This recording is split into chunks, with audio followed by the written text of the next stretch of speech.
chrétienne, bonjour enfants de Dieu, bonjour public, bonjour fidèles, bonjour enfants d'église, bonjour au nom tout-puissant de Jésus-Christ. Jésus vous envoie son coucou spécial. Bonjour.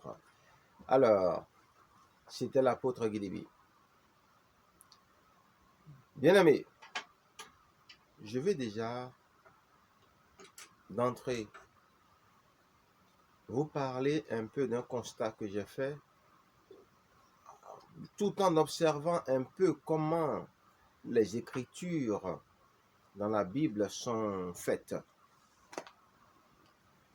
Alors, qu'est-ce que je constate déjà? Je constate que les livres bibliques sont comme des lettres envoyées aux différentes communautés chrétiennes, assemblées, donc comme des épîtres, oui, et que, voilà, c'est envoyé comme ça, mais envoyé par qui? Par des apôtres et les prophètes qui amènent les gens dans d'autres dimensions. Donc, c'est des lettres écrites, c'est-à-dire vous leur écrivez pour chercher à savoir certaines choses sur certains thèmes précis, certains problèmes précis, et ils vous répondent, voilà, et en même temps, c'est dans la réponse qu'ils démontrent leur réponse, qu'ils font des argumentations, et maintenant que les révélations aussi sortent, ainsi de suite, parce que justement, au niveau de la réponse qu'il a donnée, il faut forcément qu'il y ait une révélation pour appuyer la réponse qu'il a donnée, ainsi de suite, et Dieu l'inspire, et au fur et à mesure qu'il est en train d'écrire, ça sort, la révélation sort jusqu'à ce que finalement, quand il finit d'accoucher, il s'arrête, il envoie la lettre. Ça devient un épître, ça devient une lettre, mais ça devient aussi un livre selon la Bible et selon la spiritualité. Vous voyez déjà. Mais ce n'est pas quelque chose qui est fait thèse, antithèse, thèse, antithèse, basé sur l'introduction, la conclusion, le corps du devoir bien structuré, corps du devoir en 3 parties, oui, thèse, négation de la thèse, antithèse, tout ça. Non. C'est ce que j'ai constaté premièrement déjà. J'ai aussi constaté que les livres bibliques sont des points de vue éclairés des serviteurs de Dieu sur certains sujets polémiques ou importants. Parmi les fondateurs de l'Église, il y a effectivement des savants chrétiens tels que Paul de Tarse. En réalité, c'est un savant chrétien. Oui, des savants chrétiens dont la fonction est de régir chaque chose en Jésus-Christ. Donc, les livres bibliques peuvent être des recueils de prophéties. Oui, non, des recueils de prophéties. Et les recueils de prophéties qui sont donnés par le Saint-Esprit ou inspirés par le Saint-Esprit aux prophètes. Et dans ces recueils de prophéties, Dieu dit ce qu'il veut dire concernant un problème précis. Il parle de ce qu'il voit et il dit ce qu'il pense de la chose et il dit ce qu'il va arriver ou ce qu'il veut faire. Vous voyez? Donc c'est clair, ce sont des récits ou ce sont des paroles qui sont données simplement ou des choses que Dieu voit et qu'il est en train de révéler. D'où révélation. Vous voyez que là encore, il n'y a pas thèse, antithèse, synthèse, tout ça là. Pourquoi je le dis? C'est pour montrer que nous sommes beaucoup égarés des standards bibliques en réalité. Alors qu'en tant que serviteurs, nos écrits en réalité sont des compléments de la Bible. Parce que nous sommes serviteurs au même titre que les autres et appelés à la même dignité. Vous voyez? Et qu'on le veuille ou pas, les gens de nos églises vont se servir de ces bouquins-là, de ces écrits, de toutes ces choses-là, pour pouvoir mieux comprendre la Bible. Parce que sans révélation, il n'y a pas de véritable connaissance. Donc, à cela, il faut faire très attention. Très attention. Il faut dire les choses simplement. Comme elles sont, comme elles viennent inspirées par Dieu, par le Saint-Esprit, et comme Dieu nous a donné l'angle d'attaque pour aborder les questions. Est-ce que vous voyez un peu? Voilà. Donc, les livres bibliques, voilà, sont des récits et des choses de Dieu. Ouais. Maintenant, les livres bibliques aussi, j'ai remarqué, sont des condensés de prières redoutables qu'on peut appeler des psaumes. Vous voyez, on parle du livre des psaumes. Vous voyez? Ce sont des prières que des saints inspirés ont proclamé et à l'intérieur desquels il y a des révélations aussi qui annoncent toujours Jésus-Christ selon qu'il est dit. Et les psaumes, c'est-à-dire la loi, les psaumes et les prophètes rendent témoignage de moi. C'est comme disait le Seigneur Jésus-Christ, vous voyez. Et c'est un livre, un recueil de prières. C'est un livre selon les standards bibliques. Vous voyez? Donc, on peut aussi dire que les livres bibliques sont les condensés des conseils de sagesse, le livre de sagesse. Vous voyez? Le livre des proverbes. Est-ce que vous voyez quelqu'un qui observe beaucoup de choses et qui commence par se prononcer sur chaque chose? Oui. Donc, les livres bibliques sont aussi des récits de la vie des saints, des dignitaires de l'Église, des élites de l'Église, le livre des juges, qui ressassent la vie et l'histoire des peuples, vous voyez, des royaumes, des royautés. Est-ce que vous voyez un peu, bien aimé? Et d'autres livres qui parlent de la vie de certains saints, comment ils ont bien fini ou mal fini, pour que cela nous serve de leçon, mais c'est toujours raconté, récitation, récitation. Est-ce que vous voyez un peu, bien aimé dans le Seigneur? Donc, il est important de constater, de comprendre ça. Les livres bibliques sont aussi des concentrés de normes chrétiennes, la loi. Tu ne fais pas ça, il ne faut pas faire ça, il ne faut pas faire ci, un chrétien ne doit pas faire ça, un chrétien ne doit pas faire ci, un chrétien ne doit pas faire ça. Et ce condensé-là, c'est un livre selon la Bible. Est-ce que vous voyez?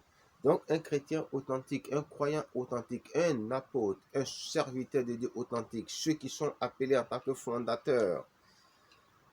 Si vous regardez leurs écrits et si vous voyez leur évangile, parce qu'en réalité, tout ce que je suis en train de dire, c'est de l'évangile. Vous allez voir que c'est comme des lettres, c'est comme des épîtres. Est-ce que vous voyez? Adressées aux enfants de Dieu, les épîtres aux enfants de Dieu. Est-ce que vous voyez un peu comme ceux de Jean, ainsi de suite, tout ça là? Parce que c'est comme ça que ça se fait. Et dans les épîtres, on parle de beaucoup de choses, on aborde beaucoup de thèmes en même temps.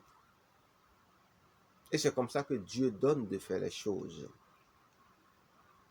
Mais par contre, ceux qui sont appelés à se cramponner sur la Bible et traiter des sujets délicats sur la Bible, eux, ils ont l'obligation de cette rigueur, c'est-à-dire introduction, corps du devoir, conclusion, morcellement du corps du devoir, thèse, antithèse, parce que c'est un enseignement, ils enseignent. Est-ce que vous voyez? Ils donnent des cours bibliques et ils sont en train de se prononcer comme s'ils sont en train de faire des mémoires ou ils sont en train de faire des thèses sur des écrits bibliques. Donc pour eux, c'est différent. Ils ne se dispersent pas à partir des docteurs, évangélistes, pasteurs. Pour eux, c'est tout à fait normal. Parce qu'ils ne sont pas les fondateurs, la fondation de l'Église. Nous nous concentrons sur l'essentiel. Est-ce que vous voyez un peu? Donc, les livres bibliques peuvent être aussi un concentré de toutes ces choses à la fois. Un peu de tout. Vous voyez, un peu de prière, un peu d'évangile, un peu de conseils, de proverbes, un peu de sagesse, un peu de loi. C'est un livre, c'est l'évangile toujours. Est-ce que vous voyez? Voilà. Donc, les livres bibliques sont aussi des paroles inspirées de Dieu, ainsi par l'Éternel. Et on dit ce que Dieu a dit. Et si on veut décomposer ce que Dieu a dit, on va constater que c'est toujours selon le même schéma classique. Donc, bien aimé, je voudrais déjà tout de suite parler de ces choses-là pour vous permettre de comprendre déjà un peu comment je fonctionne. Je ne veux pas m'éloigner des standards et de la manière de fonctionner des apôtres classiques, selon la manière dont Dieu a donné de faire les choses, selon la manière dont Dieu a inspiré les choses. Même si aujourd'hui, on voit que tout le monde suit un peu la façon romaine de faire les choses. Est-ce que vous voyez un peu? Voilà, nous devons revenir aux fondamentaux. Alors, bien-aimés, ce sur quoi j'aimerais prêcher aujourd'hui, l'évangile que j'aimerais annoncer aujourd'hui, c'est l'évangile du pardon qui magnifie l'amour. Celui qui travaille à l'évangile vit de l'évangile, donc les fondateurs annoncent l'évangile. L'évangile du pardon et de l'amour. Le pardon magnifie l'amour. Le pardon magnifie l'amour. Le pardon magnifie l'amour. Magnificence. La magnificence, d'autres disent magnificence de l'amour. Magnificence de l'amour. Ok. Vous voyez? Il y a des cas dans lesquels on va voir des gens qui ont été offensés.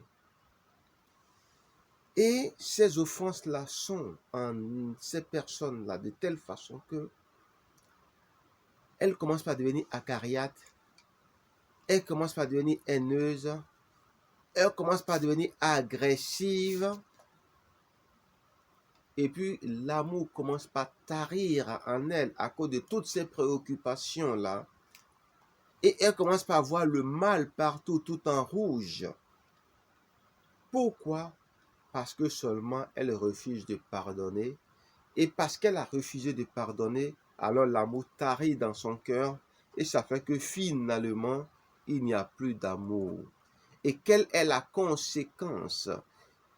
Qu'est-ce qui est à l'origine de cette absence d'amour? C'est l'absence de pardon. Les deux sont intrinsèquement liés, le pardon et l'amour.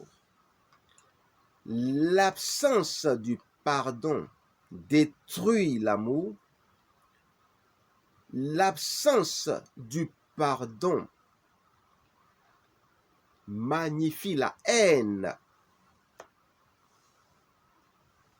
Et le pardon en lui-même magnifie l'amour, embellit l'amour, encense l'amour, amplifie l'amour, grandit l'amour, grossit l'amour, développe l'amour et vous fait accomplir la loi. Le pardon embellit l'amour, sublime l'amour. Je parle bien de l'amour selon Dieu. Même si c'est l'amour du monde, le pardon aussi l'embellit. Le pardon est un pouvoir qui délivre, guérit, restaure, brise tout joug impur. Le pourquoi du pardon, c'est parce que si on ne pardonne pas, on vit dans le déni, dans la haine, et on finit par avoir un cœur de pierre, un cœur de glace, et on finit par ne pas être trop différent de Satan. En vérité, en vérité. Pourquoi Dieu pardonne? Je vais vous expliquer pourquoi Dieu lui-même il pardonne, sans même attendre qu'on lui demande pardon. Le péché des hommes le fatigue, le tourmente. Vous voyez, donc l'offense fatigue et tourmente aussi. Les transgressions des hommes constipent Dieu, l'empêchent d'avoir la paix, l'empêchent de se reposer, l'empêchent de siéger dans les louanges et l'adoration. Est-ce que vous voyez un peu? Et il est important ici aussi de comprendre à ce niveau de quoi est composée chaque chose. La prière, elle est composée de la parole de Dieu redoutable. Les louanges sont composées de paroles qu'on adresse à Dieu pour vanter ses hauts faits. Et l'adoration n'est simplement qu'une reconnaissance de la divinité de Dieu et notre soumission à sa divinité. C'est en cela justement que la prière est plus grande que la louange et l'adoration. Parce que Dieu n'a pas besoin de beaucoup de prières de notre part pour agir. alors qu'il a besoin qu'on le loue beaucoup et qu'on l'adore beaucoup avant d'agir à travers la louange et l'adoration. Et écoutez, ce n'est pas parce que Dieu a dit que rien n'est plus important que la louange que cela signifie que la louange est la plus grande. Rien n'est plus important que l'amour. Cependant, non, rien n'est plus important que la foi. Rien n'est plus important que la foi. Cependant, entre la foi, l'espérance et l'amour est le plus grand. Parce que c'est la foi qui nous justifie. Ce n'est pas l'amour qui nous justifie, c'est la foi. Tu n'as pas la foi, déjà tu n'as pas Jésus. Tu es zéro. Est-ce que vous voyez un peu? Alors que tu peux être en Christ et être zéro, mais tu es sauvé quand même, parce que tu n'as pas l'amour. Mais parce que ta foi est allée à Jésus-Christ, alors tu es sauvé. Donc faisons très attention. Quelque chose peut être très important sans pour autant être le plus grand. C'est le pouvoir de la chose qui fait sa grandeur. Est-ce que vous voyez? Donc, c'est très, très important. Alors, bien-aimé, donc les péchés fatiguent Dieu. Ça le constipe, ça le tourmente, ça l'emmerde. Est-ce que vous voyez un peu? Le pardon lui donne de faire la paix avec lui-même en premier et avec les pardonnés en dernier. Le pardon libère Dieu des tourments, de la fatigue. Qu'en sera-t-il alors des hommes? L'absence de pardon entache la sainteté de Dieu de sa haute retraite dans sa chambre haute céleste. Pardonnons toujours, quand bien même c'est dur, difficile à cause de nos orgueils. Le pardon brise l'orgueil, la méchanceté et nos propensions à faire le mal. Ce qui n'est pas juste et bon devant l'Éternel, le pardon aide l'Éternel à nous pardonner de ces choses-là aussi. Le pardon tue l'orgueil. Le pardon rend humble. Le pardon est divin. Le pardon est le propre des petits Christ, des enfants de Dieu, des chrétiens. C'est le Saint-Esprit qui nous donne de pardonner, de faire du bien. Sans le Saint-Esprit de Dieu, notre Père éternel, nul ne ferait du bien, nul ne pourrait pratiquer et respecter les commandements de Dieu.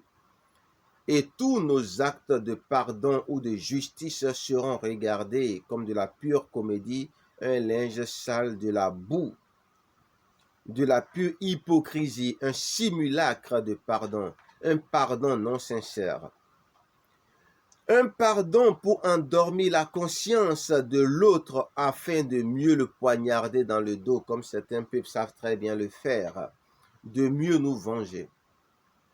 C'est un pardon hypnotique que Satan sait très bien pratiquer pour tuer ceux qui ont compris qu'il est un vrai faux usurpateur, séducteur, trompeur, menteur, voleur, destructeur, illusionniste et meurtrier depuis le commencement.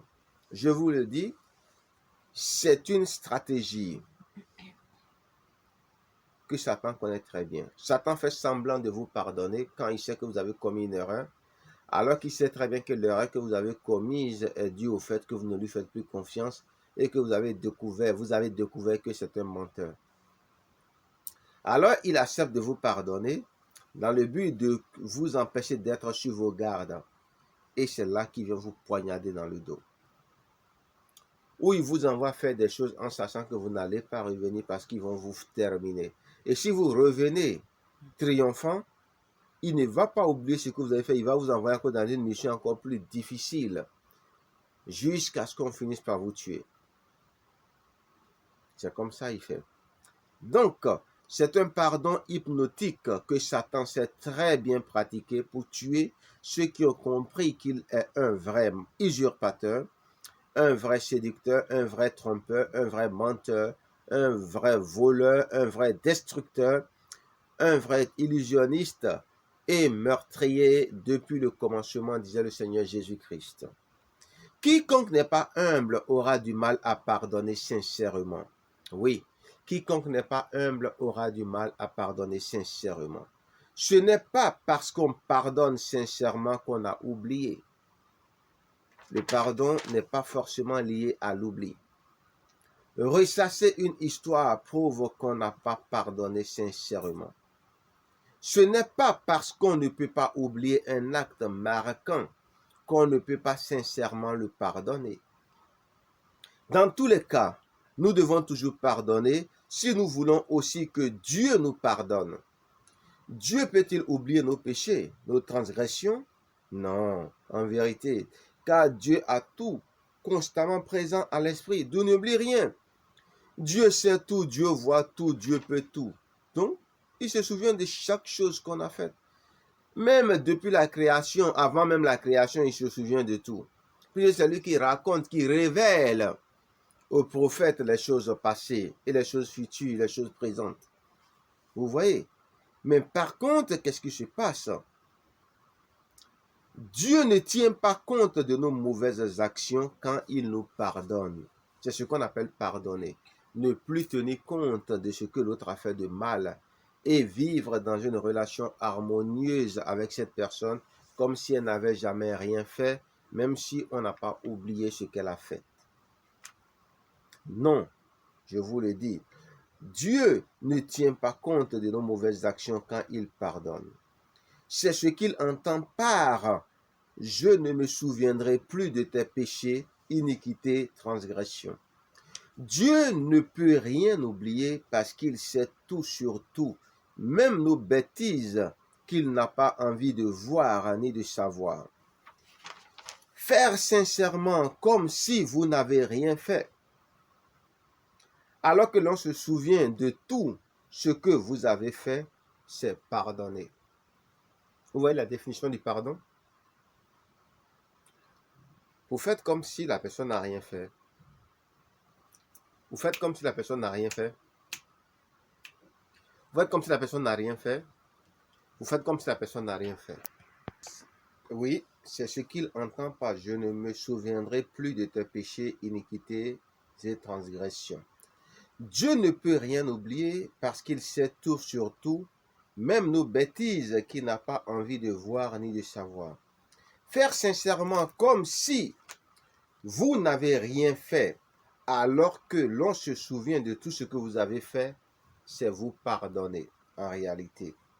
Pardonner, ce n'est pas échapper à ses peines et conséquences et sanctions. Oui, beaucoup de personnes croient que parce qu'on leur a pardonné, alors on ne doit rien faire. On doit faire comme si on n'avait rien fait, comme si tout allait bien. C'est faux. Ça ne fonctionne pas comme ça. Quand même on vous pardonne, Dieu a imposé des lois à la nature et vous devez payer les conséquences de vos actes. C'est comme ça, c'est tout. Qui tue pas épée, périt pas épée. Et je le dis, je le répète chaque fois. Celui qui sème le vent récolte la tempête. C'est comme ça. Quand bien même vous êtes pardonné. Parce que vous allez récolter et encore Dieu allait encore vous sanctionner. Donc le pardon permet déjà d'enlever beaucoup d'autres choses qui allaient vous suivre pendant longtemps. Voilà. Donc pardonner, ce n'est pas échapper à ces peines et sanctions. Ne condamnez point si vous ne voulez point être condamné. Ne condamnez point si vous ne voulez point être condamné. Dit le Seigneur. Quiconque condamne sera aussi condamné avec la même rigueur, légèreté, duplicité et corruption ou contrefaçon. La mesure avec laquelle vous avez condamné, c'est avec cette même mesure qu'on va aussi vous condamner. La mesure avec laquelle vous avez jugé, c'est avec cette même mesure qu'on va vous juger. La mesure avec laquelle vous avez pardonné, c'est avec cette même mesure de justice qu'on va vous pardonner. C'est comme ça que le Seigneur fait ces choses. Quiconque condamne sera aussi condamné. Voilà. Si c'est une condamnation perfide, vous serez condamné avec la même rigueur perfide en vérité. Est-ce que vous comprenez?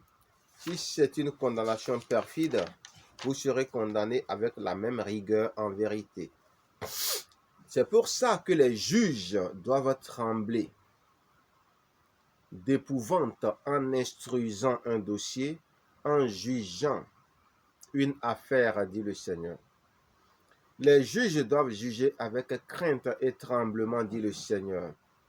Tout juge sera jugé plus durement que les autres. Juges iniques, prenez garde à vous.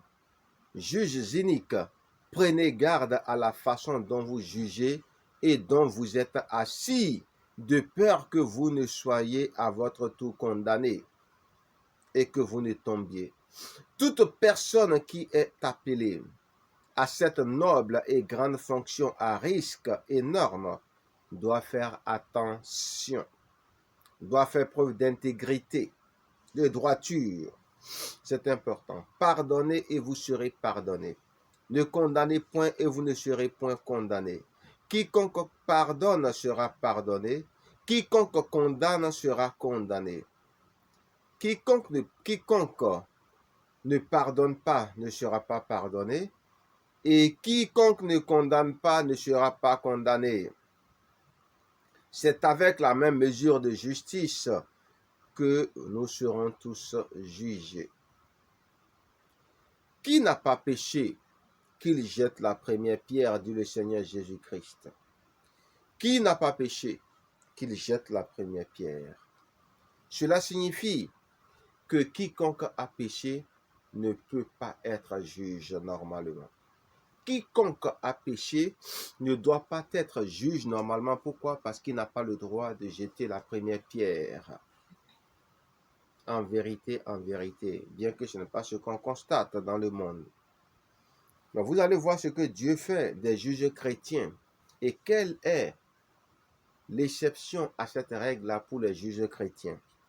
Parce que nous sommes une nation avec des lois, donc il y a aussi des magistrats au milieu de nous.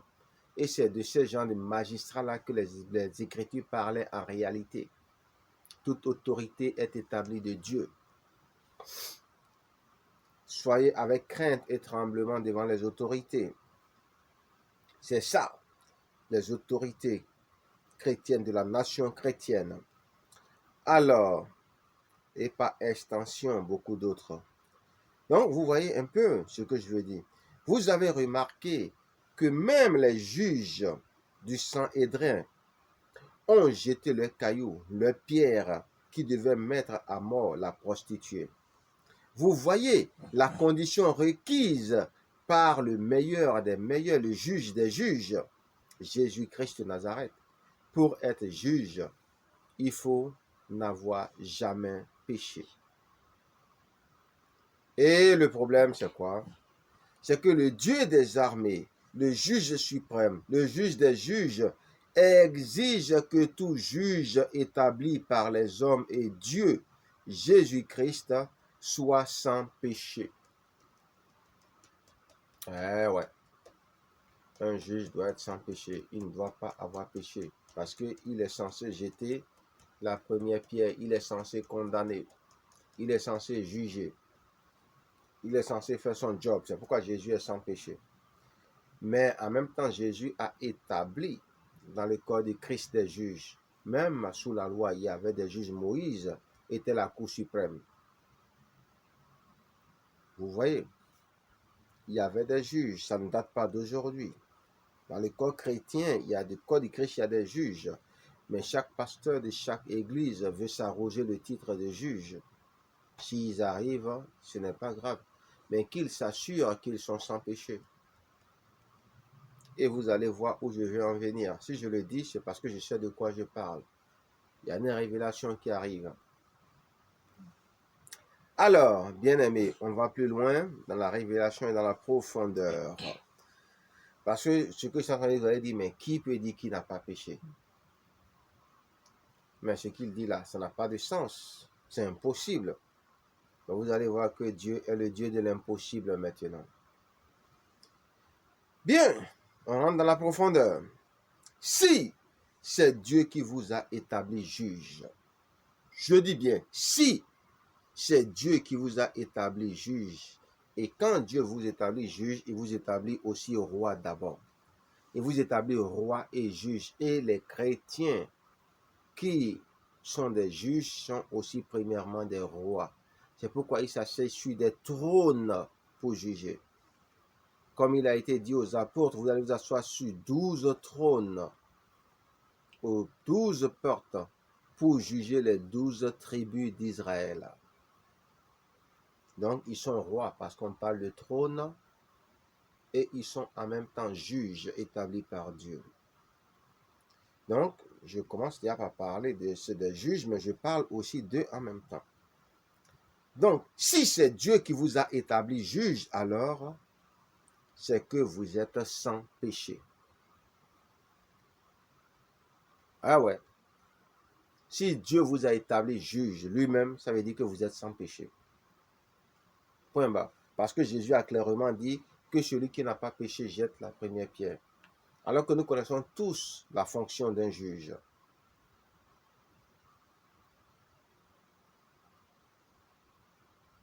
Alors si c'est Dieu qui vous établit juge, ça veut dire que Dieu ne vous impute aucun péché.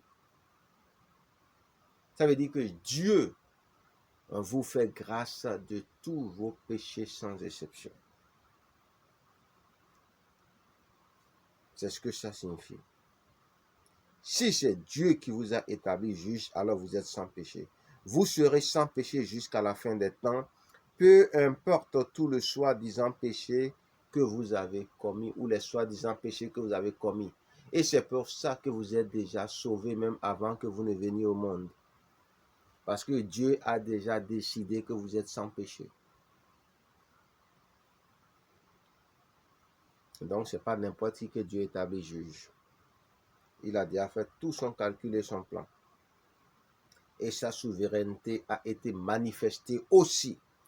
Alors, donc, bien-aimés, Dieu établit des juges qui sont sans péché dans le corps du Christ Jésus, selon qu'il est dit, heureux celui à qui Dieu n'impute point de péché.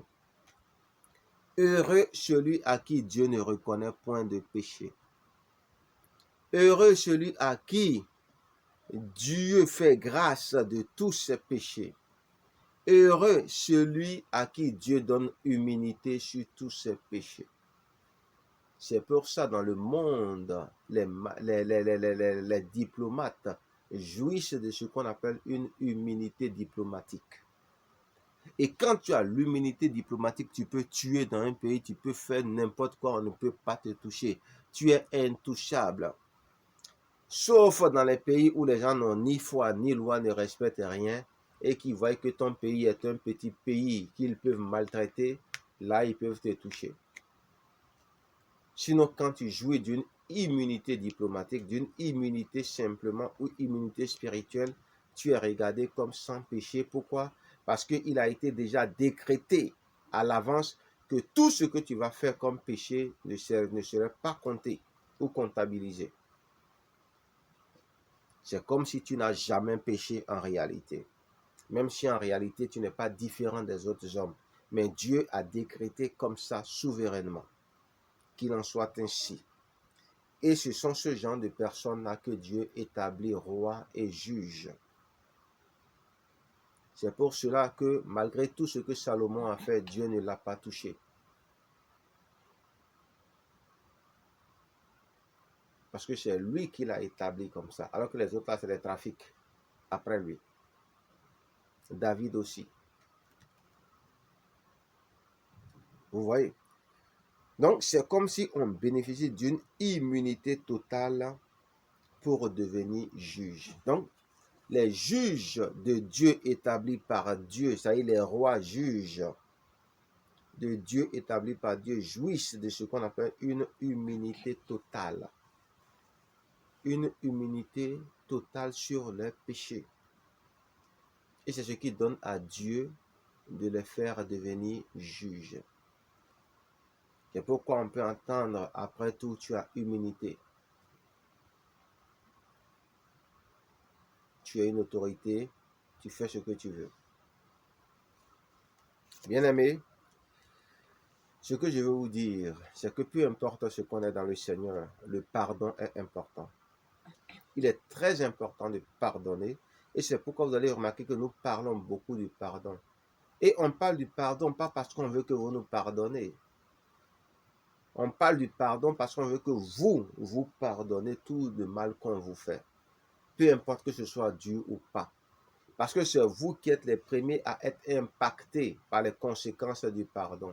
Le type vous fait du mal, vous souffrez de ça, vous refusez de pardonner et vous souffrez des conséquences du refus de pardonner. Donc vous êtes deux fois victime. Ce n'est pas une bonne affaire. Pas du tout. C'est pourquoi on attire votre attention sur ces choses-là. Est-ce que vous voyez? Pour que vous puissiez comprendre la gravité de la situation. Et vous voyez encore que le refus de pardonner a un impact direct sur les bénédictions. Donc, l'absence d'amour impacte indirectement les bénédictions et tarit le cœur. Est-ce que vous voyez? C'est pourquoi Dieu, il peut arriver à Dieu de dire, ce sont les soucis du monde. Et dans le souci du monde, on met aussi absence de pardon qui ont tari l'amour des choses de Dieu en vous. D'où les onctions et beaucoup d'autres choses. Donc, bien aimé, si c'est difficile, comment, faisons violence sur nous. Parce que depuis Jean-Baptiste jusqu'à nos jours, le royaume des cieux est forcé. Et ce sont les violents qui s'en emparent, bien aimé. Faites violence sur vous pour pardonner. Parce que c'est nécessaire. Je me rappelle d'une personne que je connais très bien qui a vécu des choses abominables. Elle a été trop maltraitée quand elle était jeune et dans certaines relations très, très, très douloureuses. Elle a été traitée comme ça fait rien, comme les Ivoiriens disent. Elle a été trop humiliée, trop maltraitée. Elle a vécu vraiment des choses qu'on ne peut, qu'un homme normal ne peut pas faire à quelqu'un. Et son cœur était rempli d'absence de pardon. C'est-à-dire, elle a eu tellement mal, elle a tellement souffert de tout ça, qu'il lui était difficile de pardonner, même dans le Seigneur. Et Dieu lui a demandé de faire un effort de pardonner tout ça là parce que ça l'impacte. Et elle a joué un peu à sa comédie. Et sincèrement, elle a dit à Dieu qu'elle pardonne. Mais le problème, c'est que quand Dieu a sondé son cœur et ses reins, Dieu s'est rendu compte qu'elle n'a pas pardonné et que l'offense est là et que la querelle est tenace, la rancune est tenace et que ça continue toujours d'impacter ses bénédictions. Parce que son cœur est tari, sec, donc les bénédictions ne poussent pas. Et Dieu s'est vu dans l'obligation de la menacer.